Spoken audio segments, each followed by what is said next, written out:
Blog Talk Radio.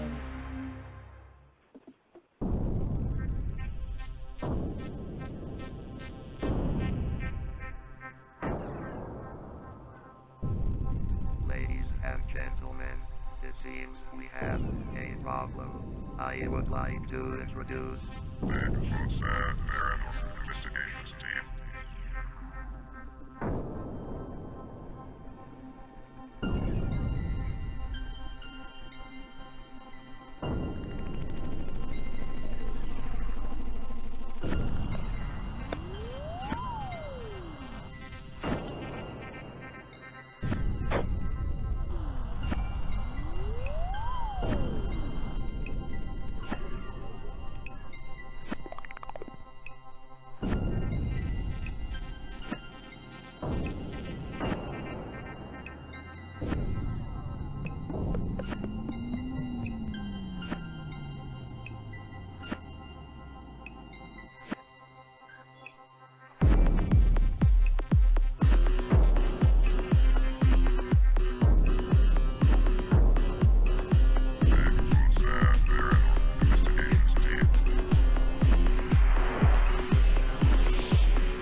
Welcome to another edition of Bigfoots Pad Paranormal Radio.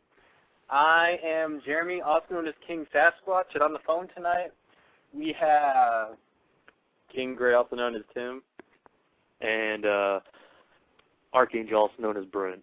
And we have Becky on the phone too. Yep. And tonight's show is going to be on Sasquatch and Bigfoot. And tonight we are expecting a bunch of callers. If not, we're just going to carry on with our normal kind of show. We interrupt your regular broadcast to bring you this important news bulletin. Yep, we are going to go do our news as planned by Becky. And the first story for today is the Garden of Eden was supposedly found. For the old Kurdish shepherd, it was another burning hot day in the rolling plains of eastern Turkey. Following his flock over the arid hillsides, he passed a single mulberry tree, which locals regarded as sacred. The bells on his sheep tinkled in the stillness. Then he spotted something. Crouching down, he brushed away the dust and exposing a strange, large, oblong stone. The man looked left to right. There were similar stone rectangles peeping from the sand. Calling his dog to heel, the shepherd resolved to inform someone of his finds when he got back to the village. Maybe the stones were important, maybe they weren't.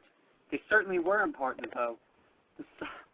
The solitary Kurdish man on a summer's day in 1994 had made the greatest archaeological discovery in more than 50 years. Others would say he made the greatest archaeological discovery ever, a site that has revolutionized the way we study human history and the origin of religion, and perhaps even the truth behind the Garden of Eden. And basically, they found more of these stones. They found 40 more of them within the last couple months, and they reviewed their finds and showed them to people. And that's why that story is pretty relevant here. Cool. That should be interesting to follow up on. I know our last show that we had probably about a month ago, well, not our last show, but our last cryptid show, we were talking about cats over in England, like these panthers and pumas that are spotted. But just yesterday, a big cat the size of a Labrador is stalking the ground near Prince Charles Highgrove Estate. Two burly surgeons gulped in fear as the beast prowled under the willow tree they were felling. People saw the beast leap out of the thicket. They managed to snap the paw print of the cat as it slinked off in the mid-morning on Monday. Experts think it's a credible sighting. People say that the tail was as big as a lab's, and it curled up when it was hovering in the air, like when it was leaping. The head was similar to a domestic cat, but slightly larger. And they actually have pictures of the cat, which is pretty neat, I think. Yeah, it looks pretty big, like a mountain lion or something. Where was this? Over in England. Oh, okay. Yeah, I saw an episode of Monster Quest recently that was talking about big cats like panthers and stuff here in the United States. I think I don't know if it was in Texas, and they did mention one in Oklahoma and some other states. I can't remember. But yeah, I've actually seen. I know Brent watched that with us one time. Yeah, they were talking about jaguars coming up from like South America. Mm-hmm. Something else that I would like to put up, or like to tell people, is these big cats. We've actually been seeing a lot of these actually being requested as a show topic for us, and we are going to have somebody on our show here that actually has seen one and has supposedly captured one. Now, I don't know how reliable the witness is, but they were asking to go on our show, so I thought that'd be interesting. Yeah, that'd be quite a story to hear. Yeah, have Brent interview him. But anyways, a new deep-sea fish was discovered. This goes for cryptozoology. The amazing barrel-eye fish really does have eyes in the back of its head. Accustomed to living in the pitch black in the deep sea, the animal has developed this unique and incredibly useful ability to spot predators trying to sneak up behind it, as well as potential food. The discovery came when the fish was filmed by marine biologists trying to solve the 50-year-old mystery on how it uses its eyes. For years, scientists believed the eyes were fixed, only provided a view of what was directly above its head. However, it now emerges that it has evolved so that the eyes are able to look out in different directions to and from its transparent head. While its body is mostly dark, the top part of its head is transparent, allowing eyes to be clearly visible, which is pretty damn scary looking if you look at the pictures. Yeah, the picture is weird looking. The head's like transparent, and you can see through it. yeah, I saw a small picture of it, like on Yahoo, on the news page. I didn't go click the article, but I did see a small page, and it was like, I think most of it was dark, wasn't it? And it had like, a see-through, transparent head. So it was kind of weird. Yeah, that'd be scary if I seen one of those. If he had eyes that could look through his head.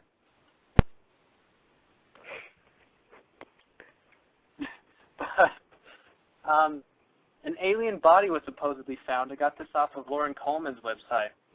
Last Monday, an unidentified body was found in the Big Black River near U.S. Highway 80 outside of Vicksburg, Mississippi. It is believed to be human, but then as an autopsy on the body began on February 17th, it was determined that it was not human, and the Vicksburg Post reported it as an unidentified animal. The finding was announced by Mississippi State Crime Lab in Jackson, but they didn't mention what kind of animal it was.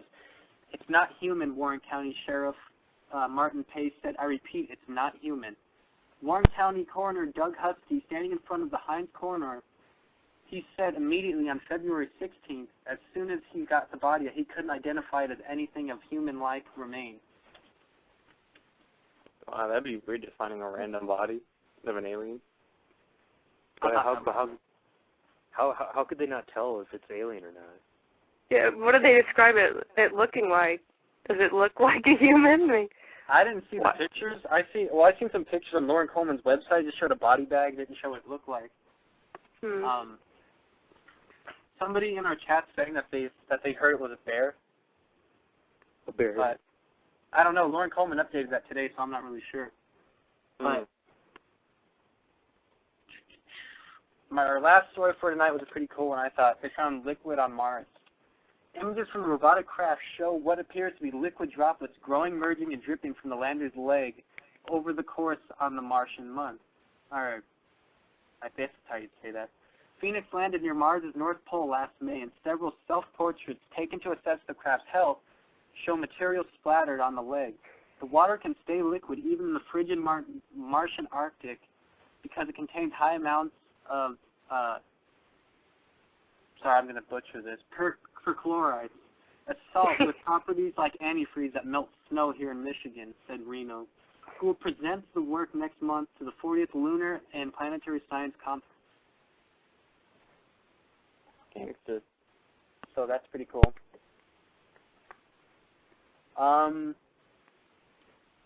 Right now, we are going to get started with our topic for tonight.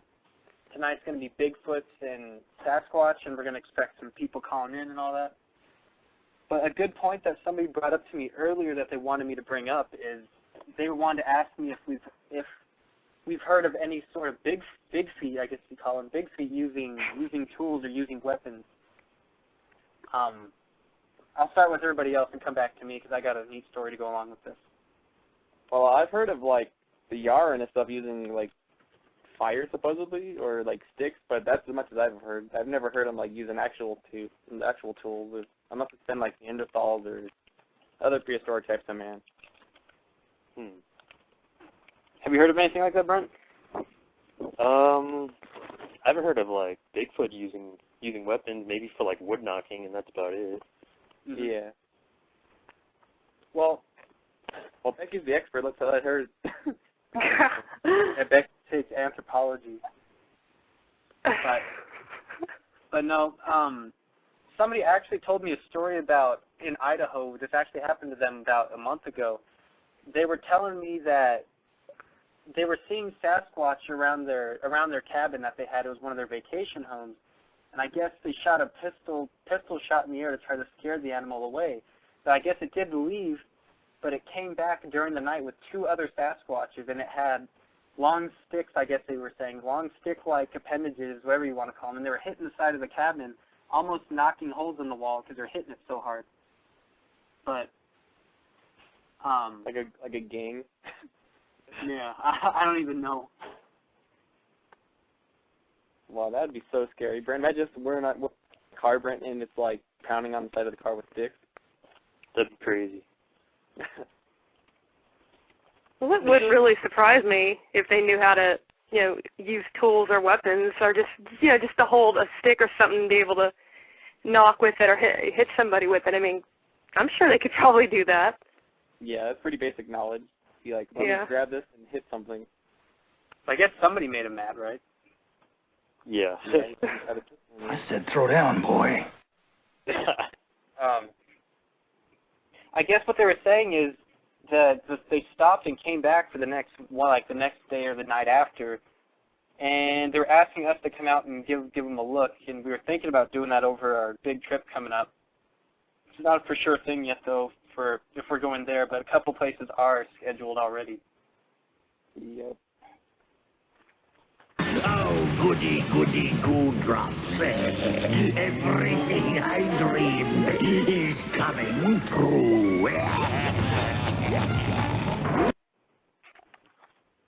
But, that was a little scary. Yeah, we have a caller from 936, and you're on the air. Oh, am I on the air? Yep. Are you Bigfootspad? We're the team Bigfoots Pad. Oh, okay. Somebody had dropped me a message asking me to call in. This is Smiter, Thomas. Oh, hey, how's it going? All right, how are you? We're doing good. How are you doing out there? I'm trying to stay warm. We had another cold snap down here, and it got to 31 degrees last night, which is fairly cold for Texas. So, has your team done any kind of research since the last couple shows since we talked to you? I don't really have a team.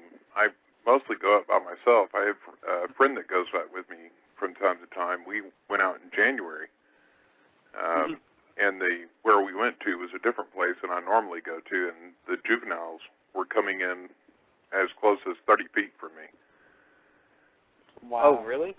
Yeah, they were coming in. This was in broad daylight, too. They were making noises that you could not confuse with any other wildlife. They were making noise on purpose and coming in fairly close. So I'm guessing they trusted me or realized that they could get away quick enough if I did anything foolish, because it was the juveniles that were coming in that close. Now, we did see some adults, but they were staying at a distance.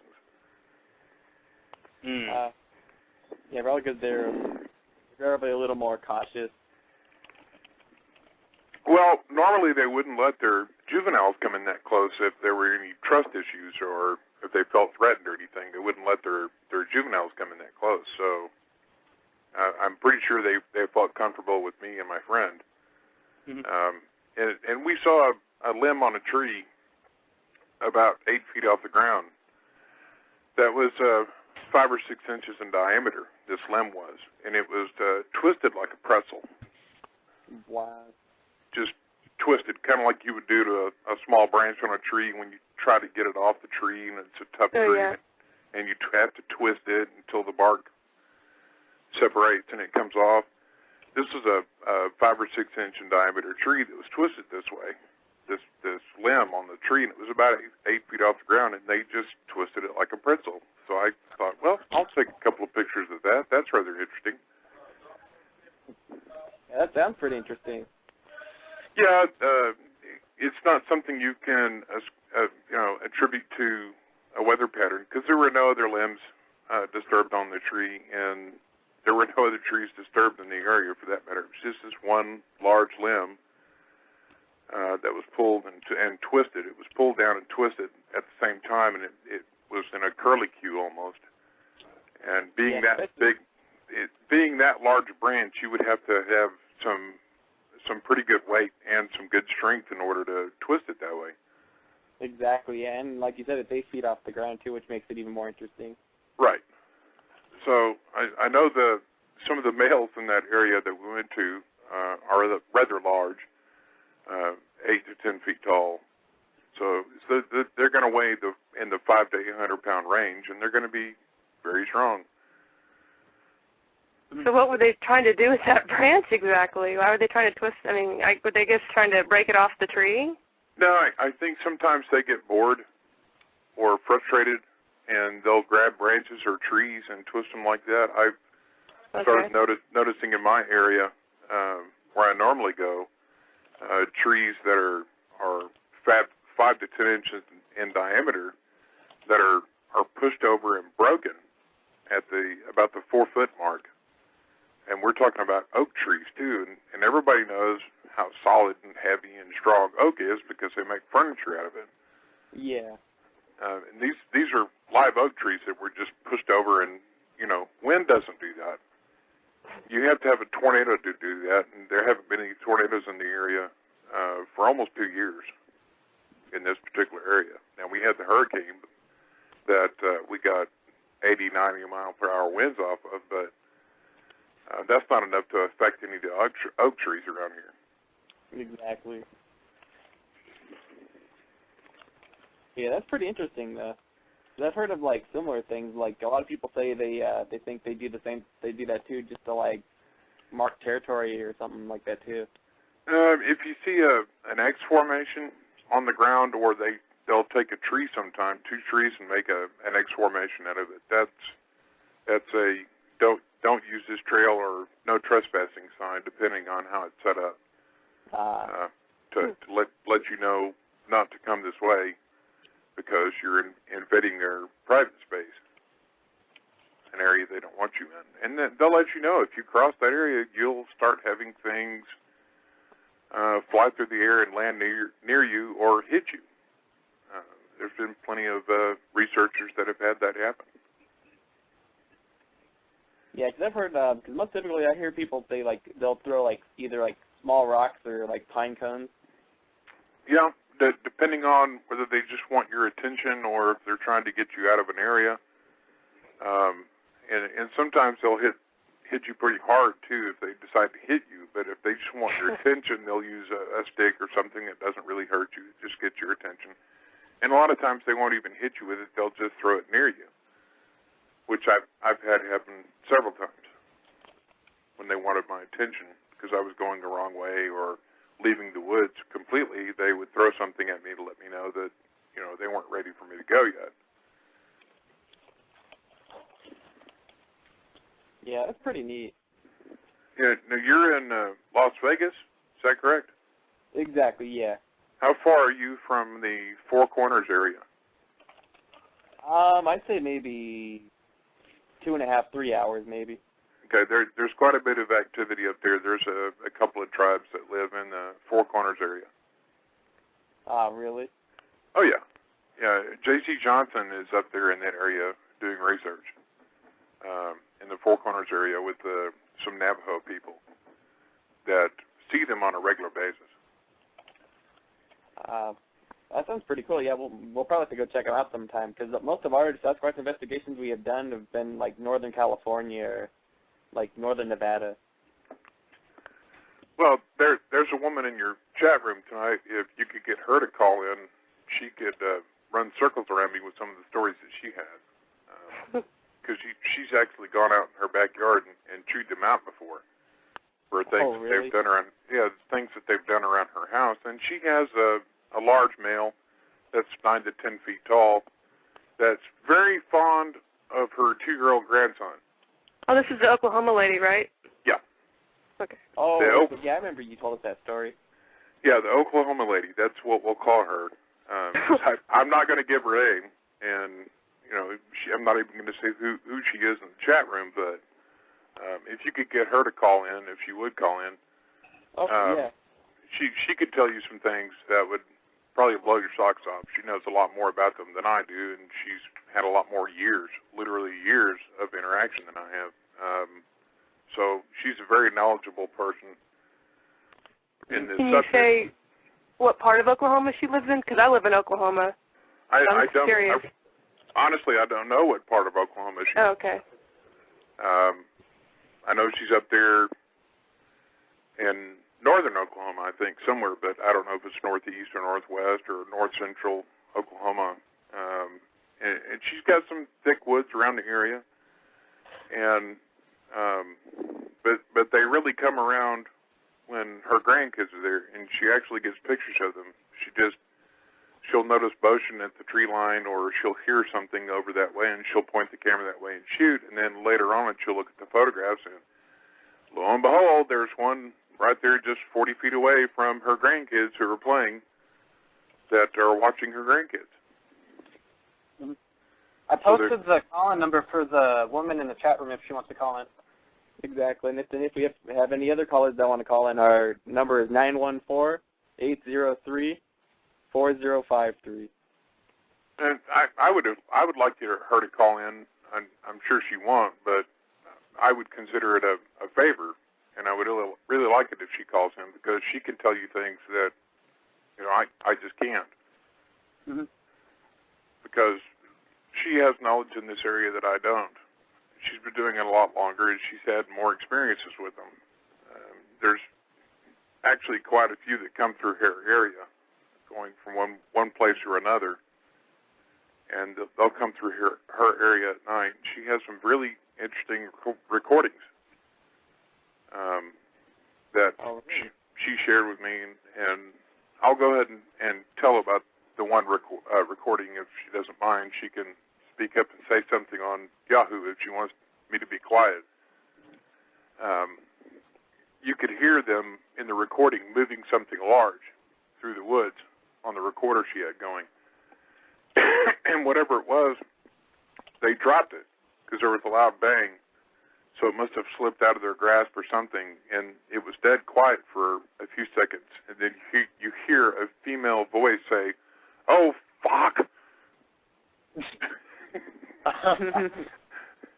And then everything, you hear them messing, and then you hear them dragging that stuff through the woods again, whatever it was that they had dropped. But they used a human curse word when one of the females did when they dropped whatever it was, and I listened to that recording, and it just cracks me up all the time. Yeah, that's funny. Well, do they normally speak like English words, or it depends? Do they have their own language? They have their own language, and several of them in different parts of the country speak different dialects of Native American language. Oh, okay. As well as English, but they seem to have a harder time with English because they have a cleft palate. A lot of them do. So certain vowels or syllables don't sound correct when they try to speak them. I don't know if you've ever listened to the Sierra Sounds CDs, but there's a male and a female in that recording that are trying to speak English to Ron and Leo in Northern California in 1974. And I can understand what they're saying, but it's a little difficult for most people. Most people, what they catch is the inflection in the voice, because when you're asking a question, your voice tends to get higher towards the end of it, like you're asking a question, the inflection, and you can definitely hear the inflection in their voice. But some of the words are hard to make out. Yeah, that's pretty neat, because I've heard theories before that they have their own language and that they speak some dialect of Native American, but I never heard of any of them speaking English, so that's pretty intriguing, actually. Well, there was a recording that's on the Alabama Bigfoot site that was recorded in 2007, and that one's been translated, and it's in the Cherokee language, if I remember correctly. And what the one you can hear most, you can hear two talking in the background, and then a very loud voice that was close to the recorder says something in Cherokee, and what it was translated to is grandson, move away from that. Oh, wow. That's pretty neat. Right, and then there's one that's being analyzed right now that was recorded in November of this last year. And what makes this plausible is that both these recordings, the one in 2007 was taken at 4 o'clock in the morning in Standing Stone National Forest in Tennessee. One where the old man says, grandson, move away from that. That was recorded in 2007 in Tennessee in a national forest. So unless there's Native Americans walking around at 4 o'clock in the morning, speaking into a recorder that's been left out, then it kind of narrows the possibilities down. But in November this last year, a team had gone to a national forest in North Carolina where they knew there were some at, and when they started coming around acting like they were going to run the researchers out, one of them stood up and started saying different greetings in different Native American languages. And what she got a response to was the Sioux language. She was responded to in the Sioux language. That's actually pretty weird. I never heard about this.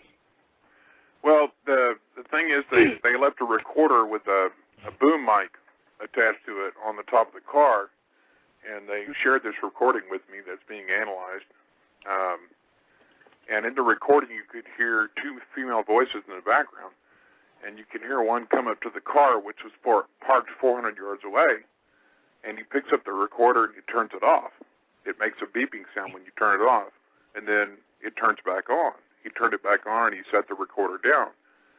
Then he picks up the microphone that's on top of the car, and they've been able to figure out that it's the Shawnee language that he spoke into the microphone, but they don't know exactly. It's still being translated what he's saying, and he actually picked up the microphone and said this into the microphone and set the microphone back down, and what he said was, "Anasa lekotikwa."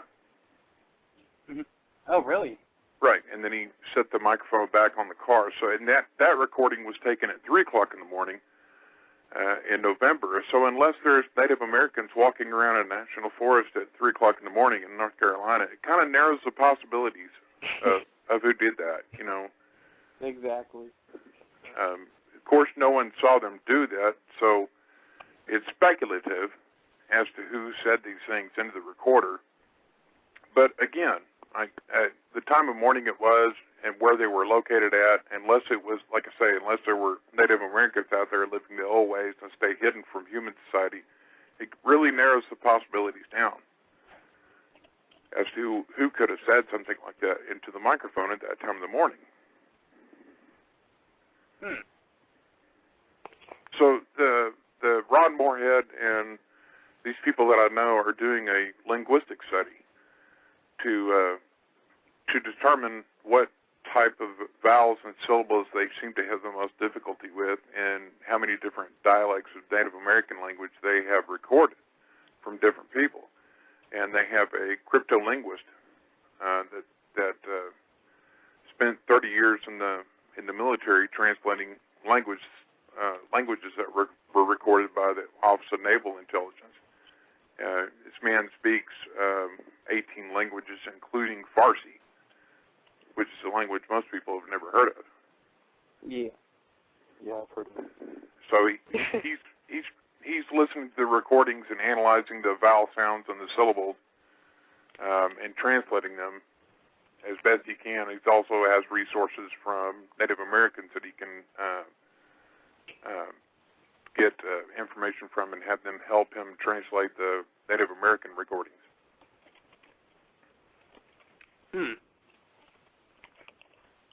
Yeah, that's really cool, because I would love to catch one of those on tape. Well, yeah, I would too. I've got recordings, but I don't have any of them speaking language. It's really fascinating when you think about it.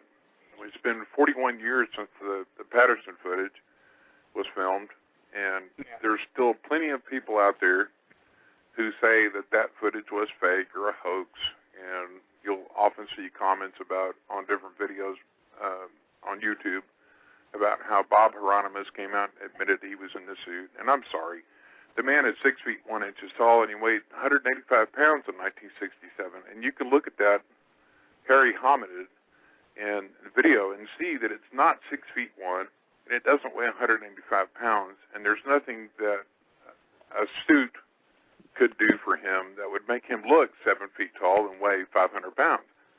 Mm-hmm. Then there was the footprints at the creek bed that were taken by Lyle Laverty and Bob Titmus. But in any case, after 41 years, that's the best film footage that was ever gotten of a hairy person. And what nobody seems to think about or give much plausibility to is, in 41 years, what other evidence have we gotten since then? The Freeman footage? That's pretty credible. Mm-hmm. Yeah. I mean, a lot of people say it's fake, but when you see that big fella step out of the woods in front of Freeman, he looks bigger than Patty did. Guess I haven't seen that one.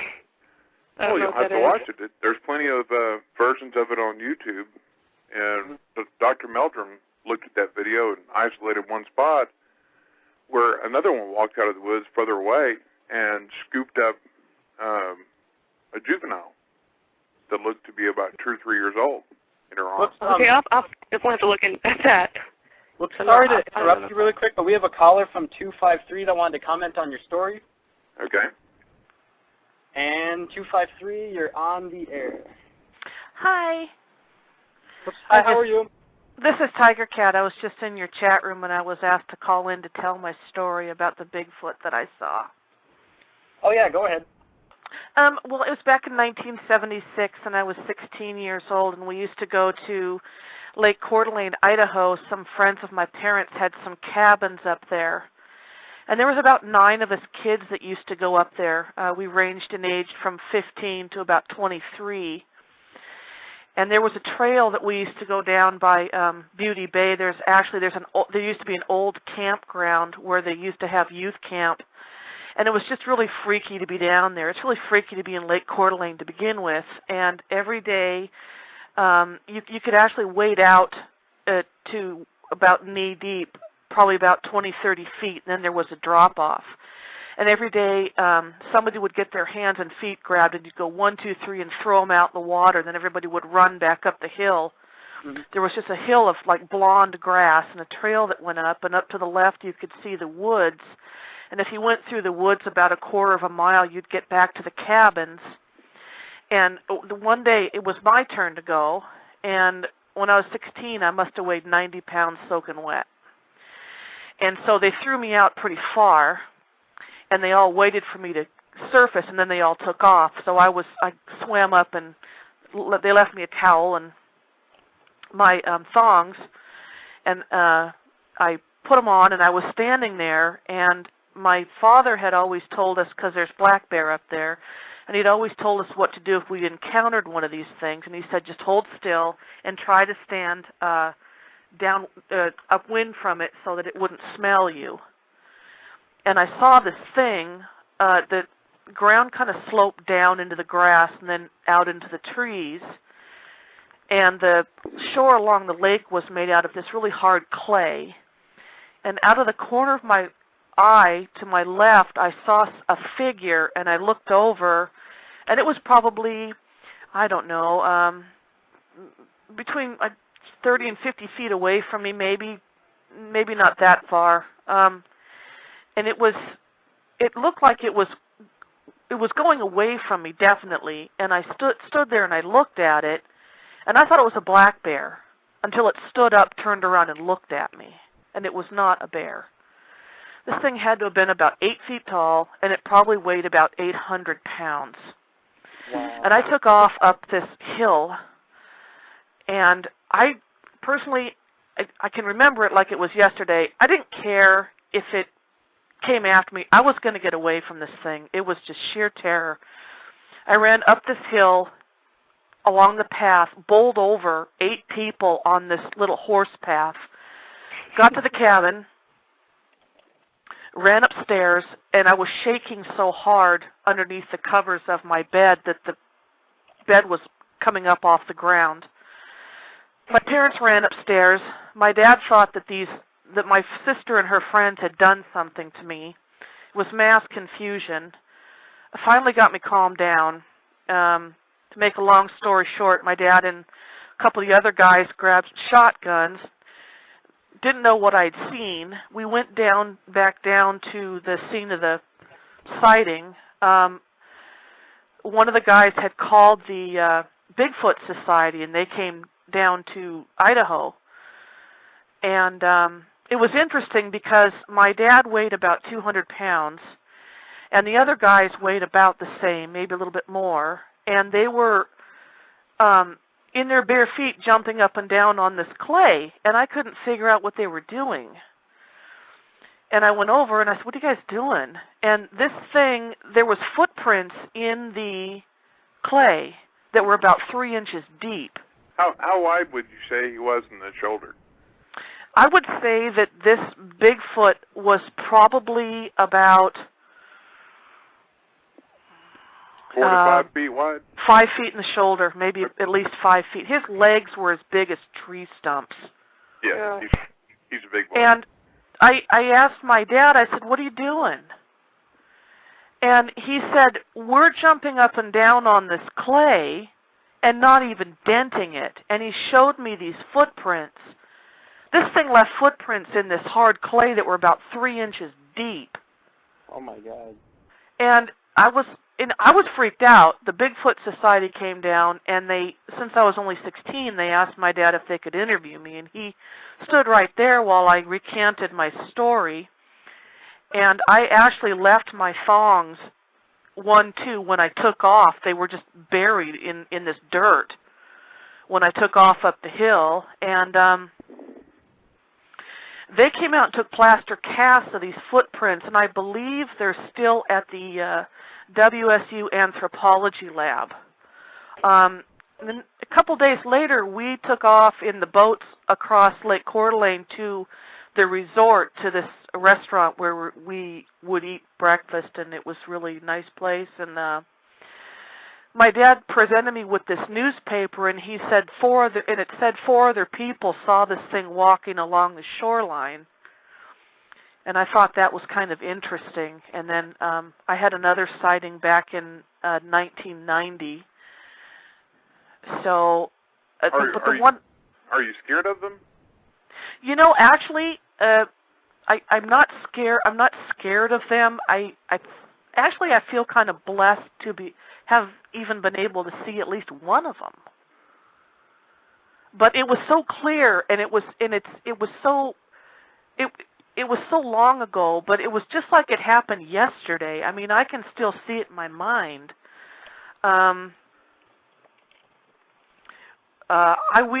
actually do a radio show on Blog Talk on Saturday nights at 8, and we're actually going to do a Bigfoot show this weekend. Really? And but when I was 16, I was so small, and this thing was so big, and it's like I was so close to it. You're one of those little women that can turn sideways and hide behind a flagpole, right? I'm sorry, I'm not, you're 90 pounds. I mean, the wind must have blown you away at times. I tell you, this thing was so large. I think that's one of the things that really stunned me the most was how big it was. Well, good Lord. Can I make a recommendation to you? Huh? Can I make a recommendation to you? Sure. If you see one again, Uh-huh. stand your ground and kind of slump your shoulders down a little bit and hold your hand up. Hold your hands up to show them you don't have anything, and motion with one hand for it to come towards you, and then slowly walk towards it, and see how close they'll come to you. Oh man, the other thing I was going to say is I remember the smell of that. I mean, I could smell it. It was weird. But was it like a musty body odor, like someone? Yeah. Was it a grotesque odor? Or was it like a sweaty? It was an odor that was you could definitely. I mean, you definitely knew that this thing needed a bath. You know what I mean? Sure. Exactly. But it was.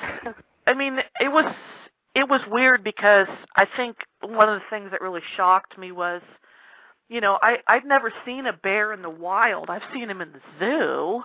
Fed him marshmallows and, throwing marshmallows over the fence, but I'd never seen one in the wild, and I thought it was a bear until it stood up. What color was the hair? It was almost a dark, I would say it was like a reddish black color. Okay. And it was really shiny. There wasn't a scrap of fat on that thing, man. I mean, it stood up and it just kept standing up, and I was like, whoa! Did you notice what color the skin was on the face? It had a kind of it had a real dark face, but it had like eyes, I don't know, it was like it looked at me and it looked right through me. They weren't blue or green I couldn't really see it from that distance, but I could see it. Right.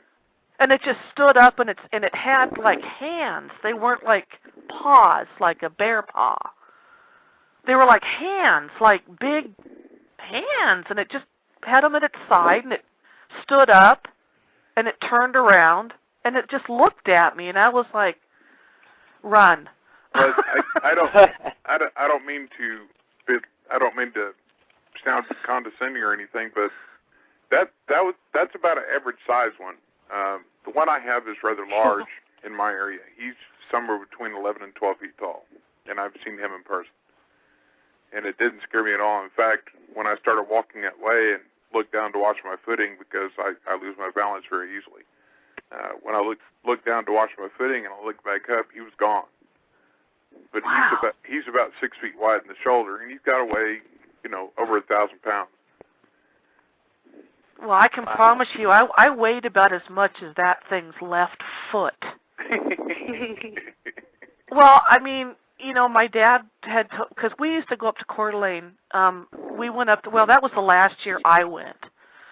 I chose not to go, and then my family went another year, and that was it. But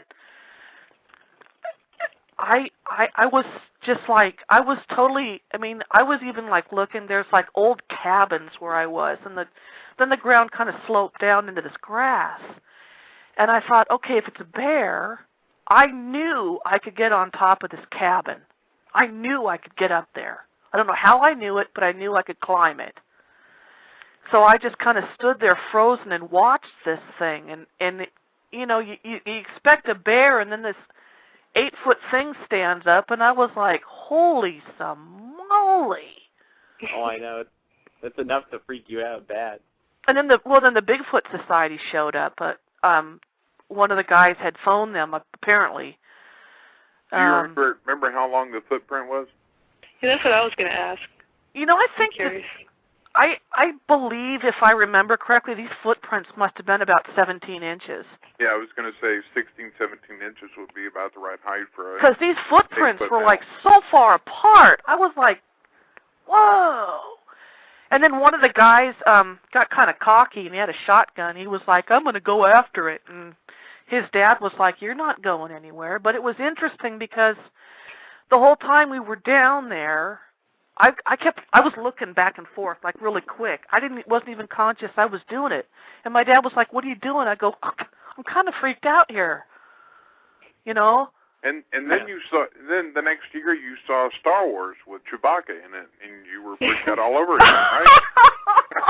You know, I think Chewie's probably a little more pleasant than one of these Goliath things, but me and my friends have since, because I'm up here in Washington State, and since then, me and my friends have actually gone out looking for these things, and you know, I've told a couple of my friends that I really think that it's kind of like the movie Predator in that if you don't have a weapon, I believe they can sense that. Well, there's a man up there in the state where you're at. His name is Kiwani. And he wrote the book Psychic Sasquatch. And he has regular interactions with the hairy folks. And I can tell you how to look for them. They're easy to find. And Kiwani up there in Washington can even tell you the right places to go and which ones are in that area. Well, we go out by La Push, and that seems to be one of the areas that we've never... If you really want to have a good old time, just go out to the Kitsap Peninsula. Just go on out there and camp, and you'll have some that will come in and show a little bit of aggression towards you because they don't like humans being around. I don't know if you've ever heard the 911 call before. No, you know what? I've never heard that. There's a 911 call on YouTube you can listen to. Just put in 911 and Bigfoot and search. And that guy was in the Kitsap Peninsula. I've got the Sierra CDs, and his calls, he has 2 calls, but only one is on YouTube. The first call, he witnessed his 85-pound Labrador fly about 20 feet through the air over a 6-foot privacy fence, dead. Wow. And then 2 weeks later, he called the police again because his motion light come on, and he saw someone, what he told the 911 operator, he saw someone run across his yard.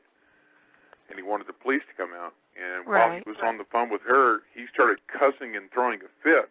You know, something that's not fake when you listen to it. And he described what he was looking at as a black male that was about 6'9" and was just huge. He just kept saying the word huge. So he was looking right at one through the window of his house that was letting him know that he wasn't happy about the guy's dog. He wasn't happy about the guy living there. He was just making himself known to that guy. That is I might have heard that. That is really interesting. I you know, but it's really weird because ever since I saw this thing, I don't have any fear of seeing another one. I don't think it would scare me. Have you ever seen the Freeman footage? Yeah. Okay, that was recorded up there in Washington State. In one of the parks up there, because he was a park ranger.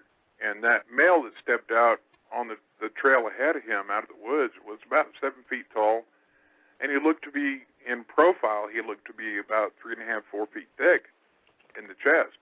That was in the Olympics, right? Yeah. The Olympic National Forest. Yeah, there's lots of stories about Bigfoot up there. Well, have you ever heard of red elk? Red elk's an Indian, I don't remember which tribe it is up there in Washington State, but he knows the hairy folks well. And he's talked to them out in the woods before and has encountered them regularly throughout his life. And there's an interview with him on YouTube where he talks, you know, one of the guy interviewing him asked, have they ever killed humans? And his answer was, oh, yeah. Oh, that's encouraging. Yeah, I think I'll go out and look for one now. Well, you know, you have to think about what would provoke one of these hairy folks into being so, you know, would it take a hunter that's out there hunting elk and trying to shoot at one? I promise you, when you're out there in the woods and you're seeing that one in front of you, there's going to be one, maybe two that are behind you or to the left or the right of you, flanking you. Now, do you think that it would matter if I was just, because I'm just a little blonde person, do you think it would matter if I just kind of stood there and went, I mean, they're not going to attack me just because I'm standing there. Do you think that they would attack me if I had a rifle? No, chances are they wouldn't come around you. If you were out there and you took a shot at one, that's a different story. But when you were 16 years old and you were just getting, drying yourself off, putting on your thongs, whatever, it was probably that big male was probably by himself. His family probably wasn't around, and he was just watching you. And he was, there was a natural attraction there, and he was wanting to know if he could have contact with you. It's interesting because every time we used to go down to this old camp, we always got this feeling that we were being watched. Mm-hmm. We just didn't know by what. Yeah. But it was like real nervous energy every time you went down there. It was like, okay, we're here, so let's go home. Let's go now. Yeah, that's part of the reason why we used to throw people out into the lake, is because it was so freaky to be there by yourself. Well, I'm sure everybody in the chat and listening tonight has probably had the feeling of being watched when they're sitting in a restaurant or in a mall somewhere, and you'll catch somebody watching you, staring at you from across the mall. This was a different feeling, though. This was more of an ominous, something's really watching us for some reason. We just got this you get this really bizarre energy, like something really that can really hurt you is watching you. Yeah, I'm pretty much immune to that sensation anymore because I'm so used to them watching me. And what overwhelms me at times or leaves me in awe is how many of them will come around me and make noise on purpose. And I never went out there with the intention of trying to prove them to the world. That evidence already exists. But I have sat in a chair with only the full moon and a small kerosene lantern on top of my car with the woods right to my back, and I had them come within 10 feet of me making noise on purpose that could not be mistaken for any other type of wildlife. Really? Where are you at when they do this? I'm in Texas. Oh, okay. And they have come in within 10 feet of me, making, like I say, making noise on purpose. And my your primal instincts kick in at that point to defend yourself because your primal instincts are screaming at you. There's something in the woods bigger than you. Defend yourself, stupid. And it's hard as hell to sit there by yourself in the woods with only the full moon and a kerosene lantern to see by when something that big is moving just 10 feet behind you. Well, sorry to interrupt you real quick. We have Minnesota Bigfoots calling in just to join us on a little conversation here. Sure. He had asked a question in the chat room about the Jacobs photo. Yep. And what I'll say on that is that's an excellent picture of a juvenile.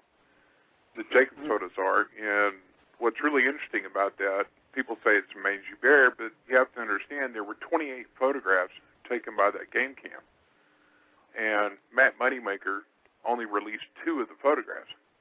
So what is he sitting on, and why didn't he release the rest? But if you take the photograph where the juvenile has been over smelling the ground where the hunter poured deer scent,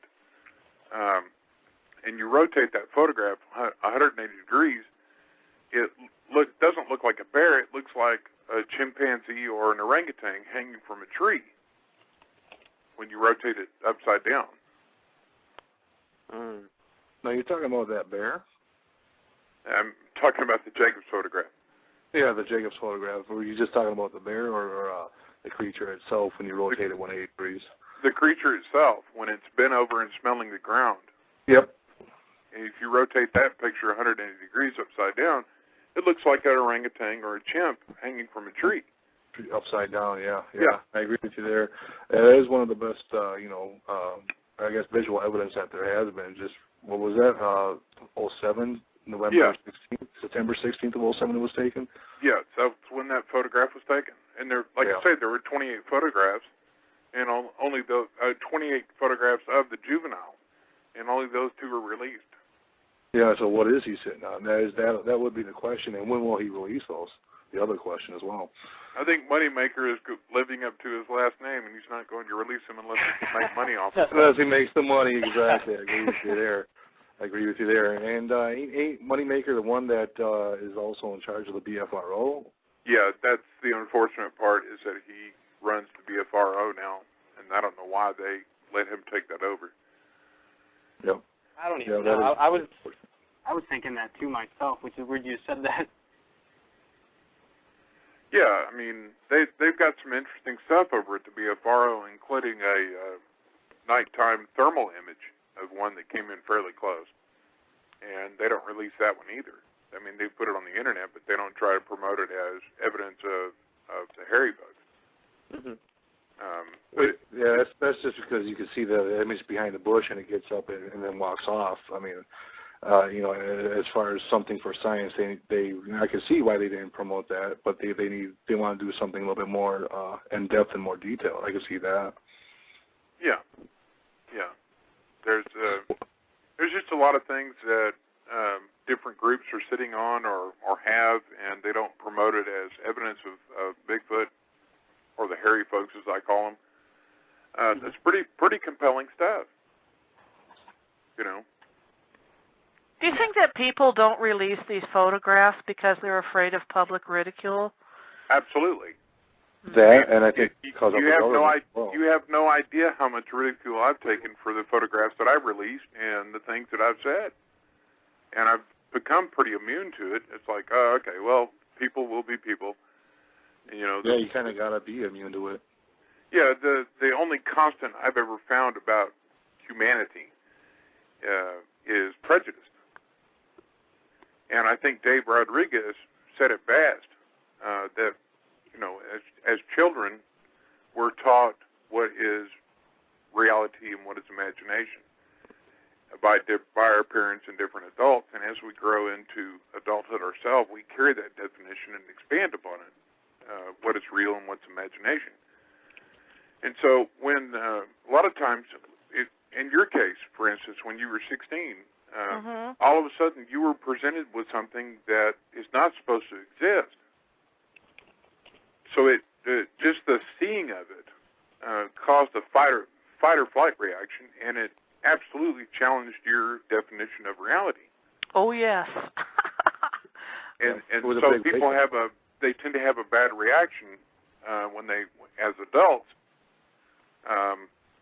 when they see one of these things for the first time, they tend to have a bad reaction because all of a sudden the definition of reality for them has been challenged. And so they have a bad reaction, and they get excited, and they try to recount their story, and they don't want to go back because they're afraid. And I've seen them, how many times have I seen them in the last 10 months? I've seen them 5 different times in the last 10 months, and one of them was really large. And it didn't check me up at all. I'm like, okay, there he is. Why did he leave? You know.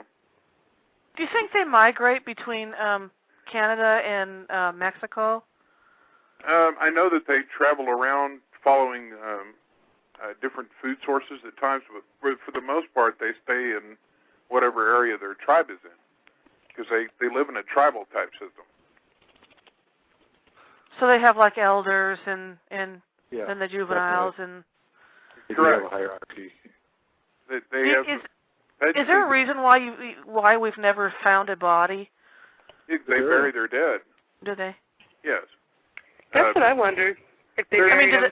They have like graveyards or whatever. You know. If you go to shadowfolk.com, there's one of the links is called the Totem, and this was taken in Kansas near Topeka.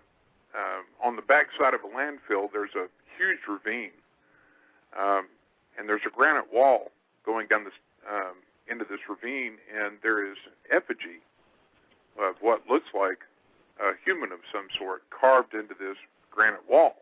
And you can see in the photograph, it's blurry, but the guy that runs the site, if you have the right software, and they'll tell you what to get, you can see the entire image.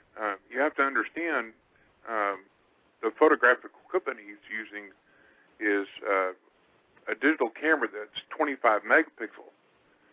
Okay, we're talking about a $10,000 camera. And when you see the raw data file and you have the right software to render it on your computer, you can see a log sticking out at the base of this effigy. And tied to the log is the body of a hairy person. And crouched down on knees and looking like she's crying is a female. underneath this log, there's another female that's holding garland in her hands, like she's giving the last rites. Wow. There's another one staring up at him as he takes his photograph at the bottom of the ravine that's rather large, looking at him like, what are you doing here, and do I need to come up there and remove you? Smithers, why don't you post that on the chat? What's that? You should post that on the chat so people can go check that out. Yeah, let me see if I can find it real quick. Alrighty. And while you find the link real quick, we have 29 minutes left in the show, and we wanted to tell some people that were thinking about calling in. You're more than welcome. The number is 914-803-4053. And again, the number is 914-803-4053. I really appreciate you guys letting me call in and say my story. No problem. We like hearing stories and stuff like that. Yeah, we love hearing them. Because we've had an experience of our own. Don't jump off the air yet. I hope you're in chat. I'm going to put the link for this totem in there. And that'd be great. What you can do is you can save the photograph to your desktop, and you can open it in Windows Picture and Fax Viewer and zoom in on certain things. But when you open that link that I just put in the chat there, you'll see the effigy through the trees. It's carved into the wall, that granite wall that goes down the side of the ravine. And you can see a white line coming off of it. That's the log that's sticking out at the base, and you can see a dark object tied to it just without staving the photograph and blowing anything up. Yeah, I was talking to Kiwani, I forget what day it was, but it was on the Bigfoot Tales radio show. And the host there is Steve. He's from Iowa. We were talking about how, to identify the grave sites of Bigfoots. And one way that we were just talking and discussing about was with an arch with like a teepee stick structure right behind it. Mm-hmm. Yeah, and he was like, saying we were just saying, you shouldn't touch those unless if you touch them, your chances of getting out of the woods are slim to none. If you go to Google and put in Bigfoot Cherokee Hill, you'll see a story from a man that was taken to an ancient burial ground for the Cherokee by a Cherokee elder. And some of the things, he saw writings on stones from Daniel Boone, who the Cherokee saved a couple of times from other Indian tribes. They traded to get Daniel Boone out of there and alive, and he wrote his own carvings on the stones there in Cherokee Hill. And also some of the bodies had come out, and from time to time this elder would have to put the bodies back in the ground, the bones. But he was allowed to take a tooth from that location that was about 4 times the size of a human tooth, but it was a human-looking tooth. And he also saw leg bones that were, humanoid. 3 to 4 feet in length, and we're talking about the femur bone, which is your thigh bone. Yep. Wow. That were 3 to 4 feet in length in this Indian burial ground. So the stories from the Cherokee and the Apache and other tribes about them sharing the burial grounds with the Native Americans, there's some credibility to it. Yeah, there is. I'd have to agree with you 100% on that. Have you guys heard about that guy? I was on Coast to Coast AM about 2 years ago that supposedly killed a Sasquatch and buried it. Oh, you're talking about Bugs. Bugs on the Art Bell show? Yeah. Yeah, he's talking about down in the Texas Panhandle down there. The flaw in his story for me is I think he knew exactly what he was shooting. Mm-hmm. I don't think he mistook the eye shine at all, because their eyes, when you shine light on them, glow red for the most part because they have the same the retinas. Their retinas are like ours. They can see in color. So their retinas are red, and that's the kind of eye shine he got. So I think he knew exactly what he was shooting. Yeah, I think he was just was spooked and shot it anyways. Well, all 3 of them shot. Yeah. High-powered rifles. And the unfortunate part is they had to kill the mate of the large male because she came out of the brush where her mate was dying at, charging them. She was going to kill them. Yeah, she was going to tear him limb from limb. So if he hadn't shot her with the .44 mag, 4 times. He wouldn't be alive. No, he wouldn't be alive at all. I'm really surprised that the 2 that he shot were by themselves. Usually they travel in small groups. Yeah, typically you'll run into, if there's a male and a female around, there's probably juveniles, and there may have been, but usually a male and a female don't travel by themselves very often.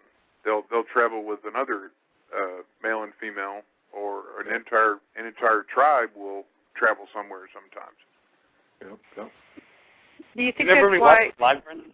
Well, One at a time now. No, it's all right. You go ahead, Becky.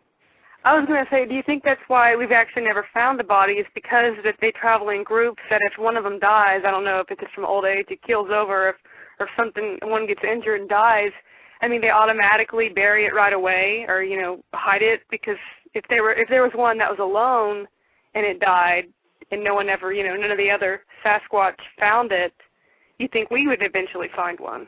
They know when their own kind dies. Okay. And they bury them.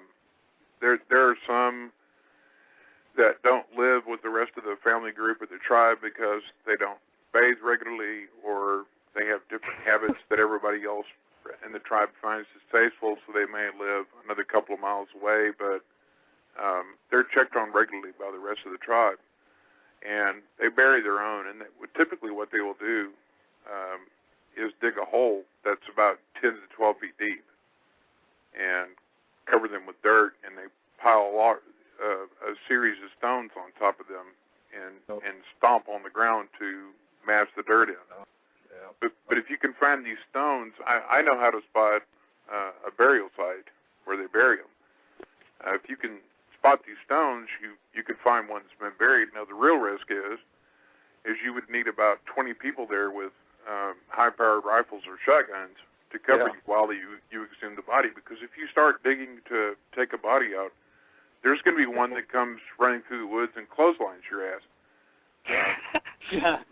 That would suck.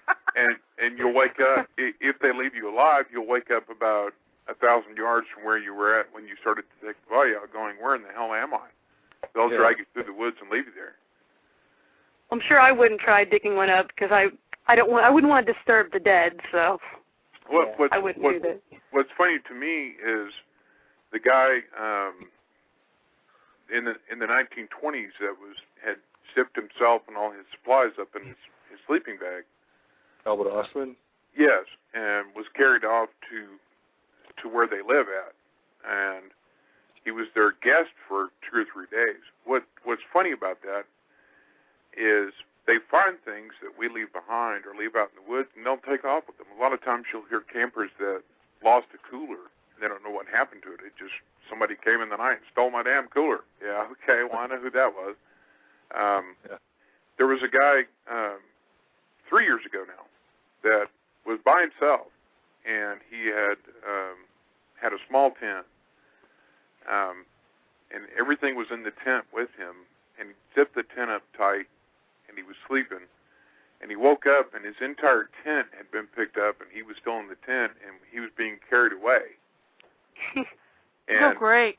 He started screaming and cussing and beating on the tent walls, and the large male that had picked him up dropped him, and he was about 80 yards from where his campfire was.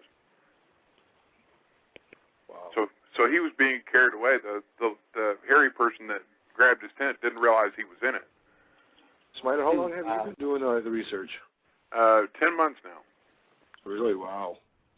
Is that just in field research, or? Yes. Yeah, and I take it you've been doing online research longer than that. I've always had a I was just saying that I listen to you on other radio shows you call in and stuff, and I gotta say you are right up there. You are one of the most knowledgeable people I know as far as Bigfoot and their behavior and folklore. Well, yeah, I've done a lot of armchair research. I've always had a passing interest in the hairy folks, and I didn't realize how close I was to them as a teenager growing up. I grew up on the northeast side of Houston as a teenager, and if you go to the TVRC website, you'll see a sighting report from 1987. I was 17 years old, and where the sighting took place at was only about 2.5 miles from where I lived. And there's several reports like that on the TBRC website. If you look at Harris County on their website, you'll see several reports right around the Houston area on the border of the city limits. Wow. Where they're coming in fairly close to the city. I hear you. I mean, I've been doing research around the area where I grew up. I grew up in St. Paul, Minnesota. And definitely, I mean, might have heard of Ed Welch before. He's on YouTube, does it. And, I talk to him every single day just about, and we're planning on having a meeting, our first meeting together here this coming weekend. Hopefully we're shooting for Saturday. I mean, they're right there on the outskirts of suburbia and the wooded area right around the cities. He's had, I want to say maybe 3 or 4 encounters of Bigfoot since he's been going to the national parks and the wildlife refuges here in Minnesota. Yeah, did you see his email today where he's going to be taking some time off? No, I haven't. I haven't got that email. You're talking about the first Billy Jack, right? Yes, I am. Yeah, he sent out an email today to his webpage subscribers, or YouTube page subscribers, that he would be taking some time off from active research. Wow. So I have to get a hold of him. Yeah, and he's got some really interesting photographs. What I found really interesting about his that he deals with up there is they'll let him take a picture of them, and they just simply close their eyes. And that would be something to see. Yeah, and it really does kind of break up the lines on their face and make them harder to see when you can't see their eyes, especially as close as they are when he gets pictures of them. But those up there, when he pulls the picture up, instead of running or holding a branch in front of their face, they will simply close their eyes. I've seen. Yeah, and the funny thing is that I don't even think he acknowledges that they're that close, and he gets the pictures or the video of them just by nonchalantly, even like I say, realizing that they're in front of him and that they're there that close to him. Well, right. you've got a customer in your chat room named Billy240Z. Yeah, I've seen his YouTube as well. There's one of the videos on his side page, and I've got to find it again. I've seen it before. Are you talking about the Bigfoot stepping out from the tree? Yeah. He didn't even realize that it was there either? No, it just kind of leaned around to where it could be seen, and it's about 20 feet away, and it's a large, gray-skinned, gray-haired male that's kind of squatted down. I'm guessing he's about 7 to 8 feet tall. He's really a large male, and he didn't have a very pleasant look on his face, but he was in close to Billy when he was taking this video. And that just proves to see, how good they can camouflage themselves and how quiet they can be, and you not even know that there could be 5 feet from you, right on the other side of the bush, and you won't even know it. And some of them don't even protrude that smell that sometimes you do smell. Like Becky said, it smelled awful. Some of them, don't even protrude it when they're that close, probably because they want to get closer to you and, see what you're all about and not being afraid, so they don't admit the foul stink. Well, if you listen to some of the BTR show archives from Squatch Detective and other shows, they've gone on field expeditions, like to Paris, Texas. They went, and while they were walking through the woods, making carrying bullseyes, saying I'm right here. They're walking through the woods with flashlights. I mean, you can't make yourself any more a bullseye or a target than being out there at night with a flashlight. Exactly. And as they're walking through the woods looking for stuff at night, they hear human-like footsteps to their right, and they just kept walking. And then a few seconds later, they heard human-like footsteps to the left as they were walking. Now they've got 2 footsteps walking on both sides of them. And then a few seconds later, they heard footsteps walking behind them. So now they're flanked to the left, right, behind them, and they're shining their lights up ahead, and about 40 or 50 yards ahead of them, they see eye shine. And the eye shine was about 10 feet off the ground. Now they're completely surrounded. What does it mean to be surrounded? I mean, if I was surrounded by these things, does that mean that they're going to attack me, or are they just curious? Really, when you get into a position like that, basically they're very quietly asking you a question, and that question is, what are you going to do? What's your intention? Because if you do anything stupid, we've got you from one of 4 directions. Let's see, 8 feet tall and 900 pounds. I think I'd probably just stand there and crap my pants, to be honest with you. But I'm sure that in 49 years old, is that correct? Yep. In your 49 years of existence, there's been many times it's been reaffirmed for you that men can be incredibly stupid. No, I'm only 47. I'm sorry. Don't give me 2 more years. I'm sorry. You were 16 in 1976. I don't give me any more years than I already have, young man. I'm telling you right now. In any case, I'm sure you've had plenty of reaffirmations about how stupid men can be. And going there? There's people. No, I admit it. I mean, and I'll say it out loud for everybody here. Men can be incredibly stupid. The MABRC, those fellows, show their stupidity constantly because they go out to Bullet Maker's place, and Bullet Maker actually sells, hunting time. Mm-hmm. And he sells the hunters that come in there what's on his property, and if they shoot one, that he gets the money that's made off the body. And he charges them $1,000 to hunt there for 2 days. Good Lord. But he gives them permission to try and kill the Bigfoot that come and go on his property. They're in Oklahoma. Well, here in Skamania County, it's illegal to shoot a Bigfoot. Yeah, you're looking at, 5 years and $10,000? Yeah, Bigfoot's protected up here, so... And that's no lie. That's a law. Well, there are federal laws that could apply to that as well, as far as harassing or illegally killing certain types of wildlife, and they would certainly qualify as wildlife. Because they're wild by our standards, and they live out in the woods, and so they're wildlife. And there are federal laws that you could be prosecuted on for killing a Bigfoot. Well, my question is, why do we have to shoot them and put them in cages and study them? Why can't you just let them be? That's the nature of human beings, to exploit. And they think in order that we can conquer anything, and that we're the most dominant life form on the planet. I just appreciate the fact that I've even seen one. I mean, Well, a lot of these Dispose of the witnesses. Well, a lot of the rednecks and Bible-thumping Christians that you talk to will sit there and tell you, God gave dominion to man over the earth. Well, he didn't do that to mean you should go out there and conquer it. He meant, when he gave dominion to man over the earth, he meant you're the caretakers of it. That's right. Yes. And most people miss that message entirely. So they think that they have to go out there and kill one to prove it to science, to make $1 million. Well, that's what it's going to take, though, is a body. I don't think it will. I really don't.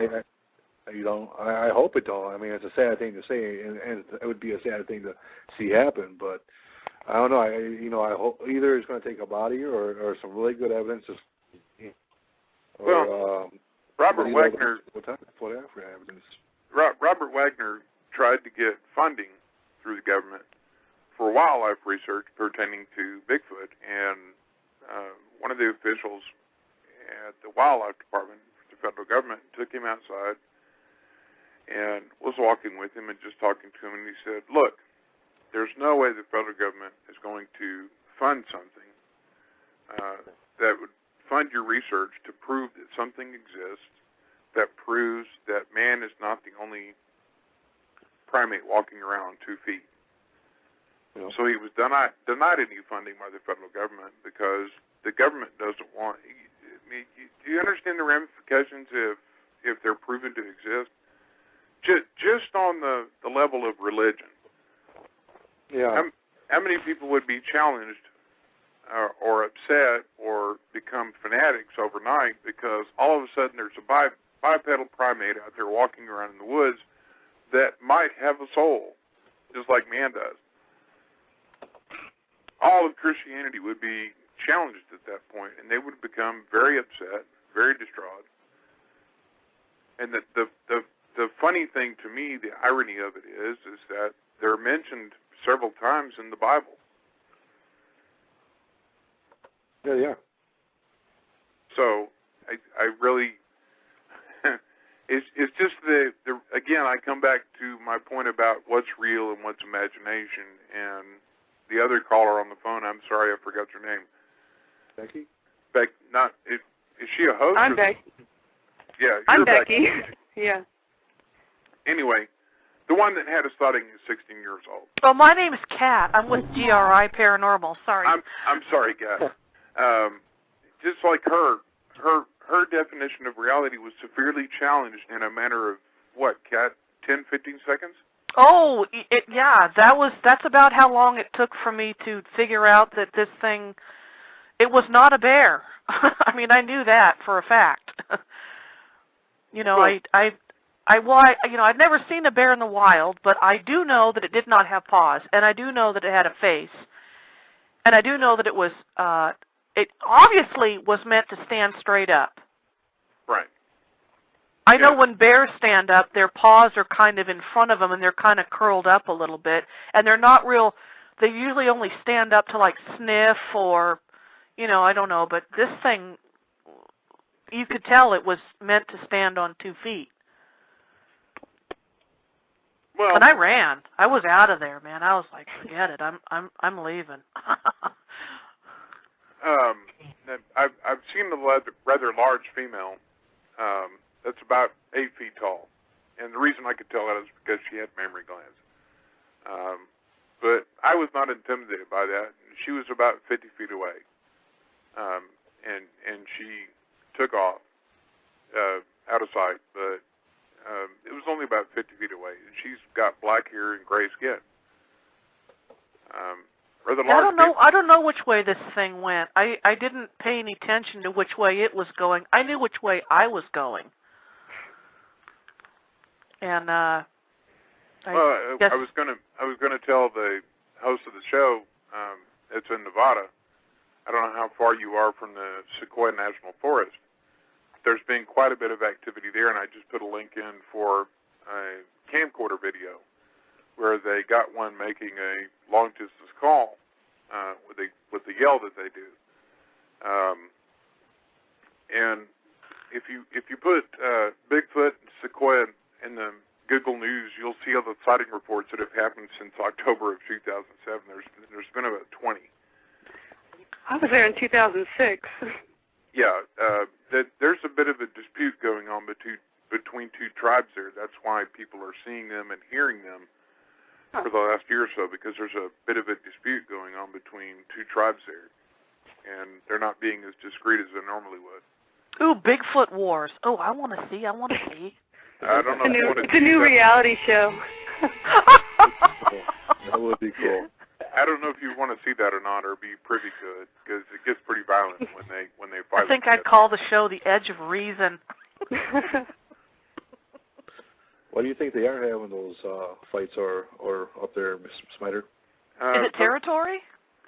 Yeah, it can be over territory as far as hunting grounds, where their food source comes from, that kind of thing. They have their own politics, and when a dispute comes about, typically the elders will try and resolve the problem, but if they can't, then it will escalate, and these kind of things will occur. They also happen between Native Americans and the hairy folks themselves. The Pawnee Indians of Ohio have had a very violent war with what they called the Blue Hairy Men. They have a giant axe in their museum that was made specifically for splitting the skulls of the Blue Hairy Men. Oh, my God. Wow. Yeah, it's got an 85-pound axe head, and the handle's about 10 feet long, and it took 2 men to swing it. And I'm guessing what they did was, after they put enough arrows in one of the hairy folks, and it was subdued, they could come up and finish it off by splitting its skull. And they hunted the Blue Hairy Men in their area. I want your blood. Yeah. I want your soul. I want them both right now. What they did is they allied with the Cherokee Indians and hunted this blue hairy man until to the point of extinction. That particular tribe of hairy people don't exist anymore, and haven't for about 300 years or so. Really? So let me ask you, do you think that they're fighting because they're forced to be closer to each other, and you said they were fighting for probably hunting rights on the land? Do you think that they're doing that because of the encroachment of human beings cutting down their forest, and their land of hunting is getting fewer and fewer? No, the encroachment by human beings is negligible. I don't care what story you're told or hear. All you have to do is go to Google Maps and look at certain areas.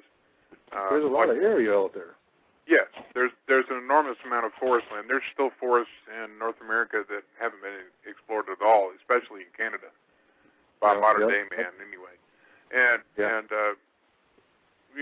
when it comes down to a territorial dispute or something of that nature, then they'll have it, of course. But in the case of the Pawnee and the Cherokee Indians that allied to hunt and kill these blue hairy men, what was happening is the blue hairy men were sneaking into their camps at night and kidnapping Pawnee Indians and making meals out of them. Oh.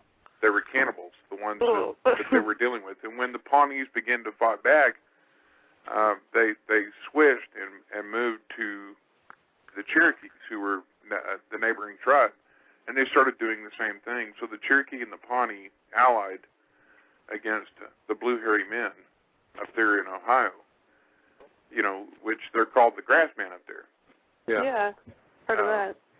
So they allied against the blue hairy men, and they hunted and killed these blue hairy men to the point of extinction, and they still have the giant axe in their museum that they used to split the skull of these hairy men with. And the Apache Indians have a similar story out of New Mexico, where they warred with the hairy people that were there. And eventually a truce was called, and the hairy folks came to this truce, and the Apache betrayed them and slaughtered them at the meeting place. But eventually a true truce was called between them. This is the Muscalera Apaches that did this. And eventually a real truce was called, and there are stories from the Apache tribes of taking some of these hairy folks as mates and having children with them. Whoops, I'd hate to cut you guys off, but we have about a minute and a half left in the show. Just want to say thanks for letting us call in. Yeah, I'd like to thank all the callers for calling in and sharing their stories with us tonight. Yeah, thank you for letting me share my story. I appreciate it very much. Oh, no problem. And on March 29th, we're going to have another Bigfoot show. Okay. Thank you for taking my call as well. I will be here for it. Yeah, on March 29th, we're going to invite all you guys back again because we're going to have 2 guests on, and we're going to do stories and stuff like we did tonight. Thank you. And, of course, what were you saying? I was going to tell Kat, my name is Smiter in the chat room. If you want to send me a friend request, I can talk to you some more about this sort of thing. Okay. If you'd like to. And next week, our show is going to be at 9 o'clock Pacific time again. It's going to be on the Roswell UFO crash next Sunday. Wow. And again, I'd like to thank everybody for calling, and I'm going to end with a song. And thank you for listening, everybody. Thank you. Good night, y'all. Good night. Good night. Hello, I'm Mr. Ed. A horse is a horse, of course, and no one can talk to a horse, of course. That is, of course, unless the horse is the famous Mr. Ed. Go right to the source and ask the horse. He'll give you the answer that you endorse. He's always on a steady course. Talk to Mr. Ed. People yakety-yak the street and waste your time a day. But Mr. Ed will never speak unless he has something to say. A horse is a horse, of course, and this one will talk to his voice is hoarse. You never heard of a talking horse? Well, listen to this. I am Mr. Ed.